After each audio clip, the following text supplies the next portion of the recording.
Marcus Aurelius once said that you have power over your mind, not external events. Realize this, and you will find strength. In a world where emotions can feel like turbulent waves, how do we find our anchor? Join us as we explore 7 Stoic lessons that hold the key to mastering your emotions and navigating life's storms with unwavering resolve. Before we begin, please like this video to help me continue spreading Stoic philosophy. If you're not subscribed, I recommend subscribing and activating the bell so you don't miss any videos. Lesson number 1. Understand what's in your control. Have you ever found yourself caught in a storm? Not one with rain and thunder, but life's storms? Unexpected events, disappointments, or sudden changes? The Stoic philosophers from ancient Greece and Rome offer a lesson that feels like an anchor in these storms. The dichotomy of control. Picture this. You're planning an outdoor event, and despite all your preparations, it rains. You can't control the weather, but your reaction to it is entirely up to you. You could lament and get frustrated, or you could adapt, maybe move the event indoors or see the rain as a refreshing change. Epictetus, a Stoic philosopher who rose from slavery to become one of the most influential thinkers of his time, put it succinctly: some things are in our control, and others not. It sounds simple, but in this simplicity lies profound wisdom that can transform our lives. Every day we're faced with situations.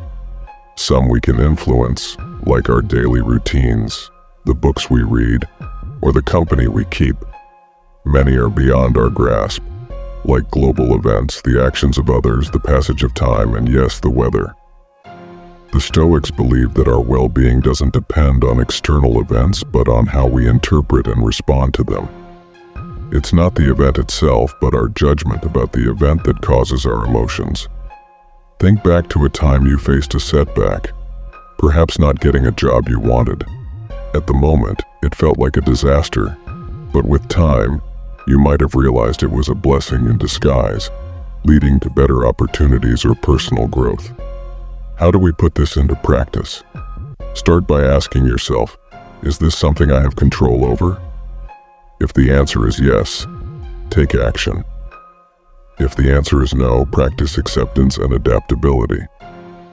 By truly understanding and internalizing this principle, we can free ourselves from unnecessary anguish.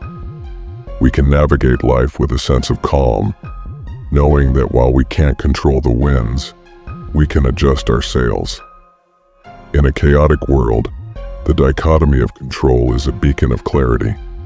It reminds us to focus our energy where it matters most, and to embrace the serenity in knowing that some things are simply beyond our grasp. Lesson number 2. Reflect before reacting. In today's digital age, where immediacy is celebrated, the art of reflection can seem like a relic. Yet, pausing and pondering can be our saving grace in a world demanding rapid responses. Consider the countless decisions we face daily, from choosing a meal to deciding on a career path. It's not just the magnitude of these decisions that matters, but the manner in which we approach them.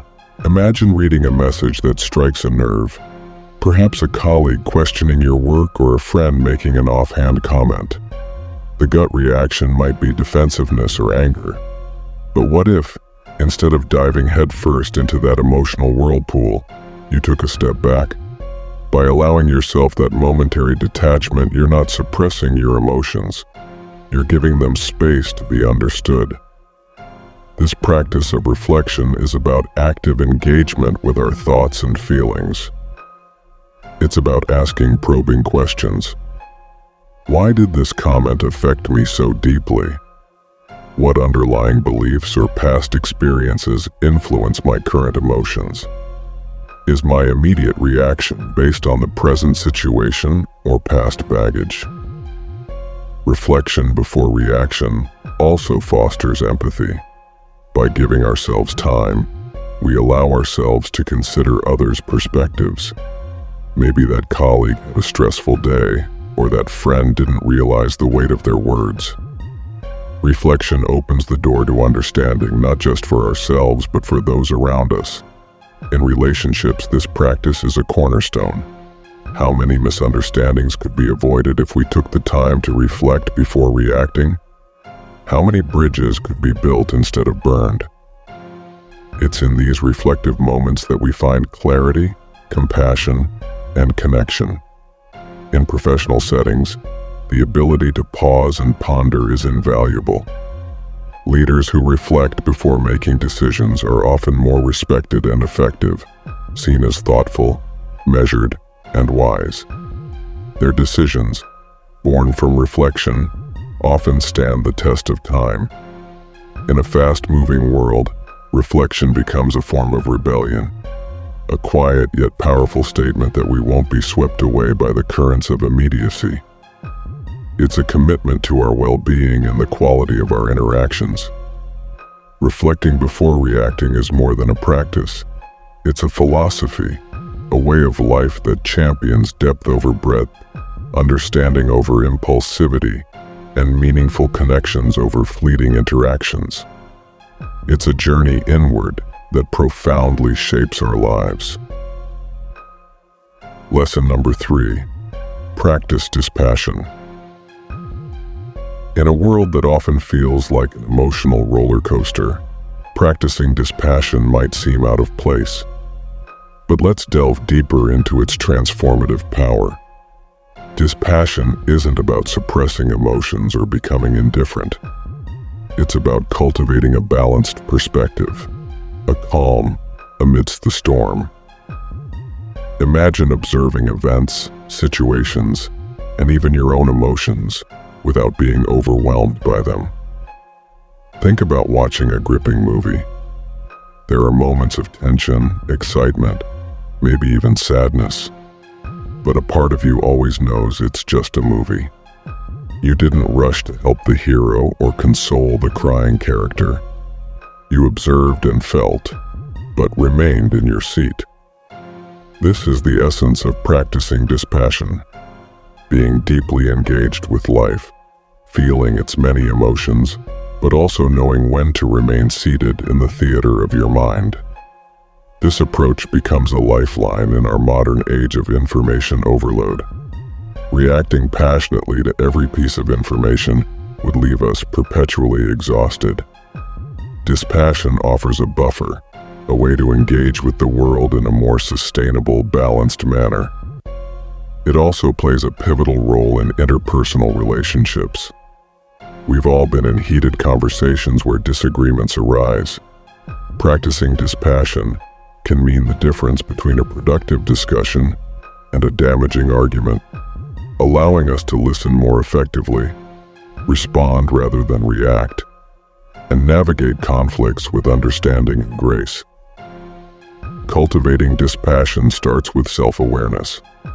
Regularly checking in with ourselves, recognizing our emotional triggers and understanding our patterns creates a space between stimulus and response. In that space lies the freedom to choose our reactions, to act with intention rather than impulse. While dispassion might sound like detachment from life's joys and pleasures, it actually enhances them. By not being overly attached to outcomes, we can fully immerse ourselves in the journey, savoring each moment without the constant fear of loss or change. Practicing dispassion is about finding equilibrium in an ever-changing world. It's a compass pointing to inner peace, guiding us through life's varied terrains with grace. By embracing this practice, we enrich our lives and bring calm and clarity to those around us. Lesson number 4. Ask yourself, will this matter in 5 years? Life is filled with moments that test our patience, resilience, and perspective, from minor inconveniences like spilled coffee to significant challenges like disagreements with loved ones. In the heat of the moment, it's easy to get swept up in our feelings. A missed deadline, a critical comment, or a forgotten anniversary can feel like the end of the world. But one powerful question can shift our perspective. Will this matter in 5 years? This simple yet profound question serves as a mental time machine, transporting us to the future and allowing us to look back at the present moment. Suddenly, that heated argument or missed opportunity is seen in a different light. Most of the things we fret about today will be forgotten footnotes in the grand narrative of our lives. Consider the challenges and worries you had 5 years ago. How many still hold weight today? How many have been overshadowed by new experiences, learnings, and memories? This realization can be both humbling and liberating. Using this question as a regular touchstone helps prioritize our concerns, distinguishing between short-term setbacks and long-term implications. For instance, while a bad day at work might feel overwhelming now, in the grand scheme of things, it's just one day in a career spanning decades. This perspective also fosters resilience. When faced with adversity, reminding ourselves of the bigger picture can reduce anxiety and promote problem solving. Instead of getting bogged down by the problem at hand, we can strategize, adapt, and move forward, knowing that time often brings clarity and solutions. It's not just about minimizing our concerns. This question also encourages us to focus on what truly matters. If we want our actions and decisions to have lasting significance, we need to invest in relationships, personal growth, and experiences that stand the test of time. In a world that often emphasizes the now, will this matter in 5 years? Is a beacon guiding us towards a life of purpose, perspective, and peace. By regularly revisiting this question, we navigate life's ups and downs with grace, ensuring that our energy and attention are directed towards what truly counts. Lesson number 5. Keep a Stoic journal. Journaling has been celebrated across cultures and epochs, not just as a record of events, but as a tool for introspection, growth, and clarity. The Stoics, with their emphasis on self-awareness and personal betterment, were no strangers to this practice. A Stoic journal isn't merely a diary of daily happenings. It's a space for reflection, a dialogue with oneself, dissecting emotions, decisions, and reactions. It's where the external world meets the internal, where events are weighed against personal values and beliefs. If you find this video helpful, don't forget to like, share, and subscribe for more content on philosophy, personal growth, and living wisely.